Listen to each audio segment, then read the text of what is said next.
अगर कोई हमारे हाथ से हमारी उंगलियां काटने की कोशिश करे या हमारी भुजाओं से हमारी हथेली काटने की कोशिश करे तो किस तरह का कष्ट होगा आपको। वही कष्ट पहुंचाया है चाइना ने हमें लद्दाख पर अपनी लालची नजरें गड़ा के, और वहां हमारी सीमा का एक एक इंच बचाते हुए हमारे 20 जवान शहीद हो गए हैं। क्या भूल पाएंगे आप उनकी माओं के आंसू, उनकी विधवाओं की चीखें और उनके बच्चों के दिए बलिदान को?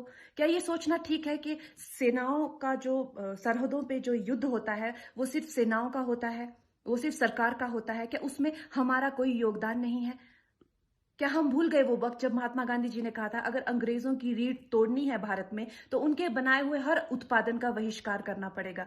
तो क्या ये जरूरी नहीं है कि हम भी इस युद्ध में हिस्सा लें, क्योंकि लद्दाख सिर्फ एक जमीन का टुकड़ा नहीं है, भारत की अस्मिता का एक बहुत बड़ा हिस्सा है, भारत की हथेली है। हम उसे किसी तरह से इस दुश्मनों के उनके गंदे इरादों में सफल नहीं होने दे सकते। तो क्या हम लोगों को इसमें हिस्सा नहीं लेना चाहिए कि जो चाइनीज जितनी भी गुड्स हैं, जितने भी उनके प्रोडक्ट्स हैं, जिन जिन भी कंपनीज में उन्होंने इन्वेस्ट किया हुआ है, उनसे उनको रिटर्न्स आते हैं, रेवेन्यूज आते हैं, ऑर्गेनाइजेशन है, उन सब का बहिष्कार करें, ताकि वो उस संपत्ति से जो यहां से इंडिया से इकट्ठी करके जाते हैं, उस संपत्ति से हथियार खरीद के हमारे सैनिकों के सीने छन्नी करते हैं। तो क्या हम उन इस युद्ध में हम चाइना का साथ दे सकते हैं? आप बताइए।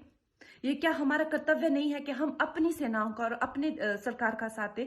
तो हमें प्रतिज्ञा लेते हैं कि हम आत्मनिर्भर बनेंगे और चाइनीज गुड्स को बिल्कुल बॉयकॉट करेंगे और इस युद्ध में हिस्सा लेके भारत को जिताएंगे।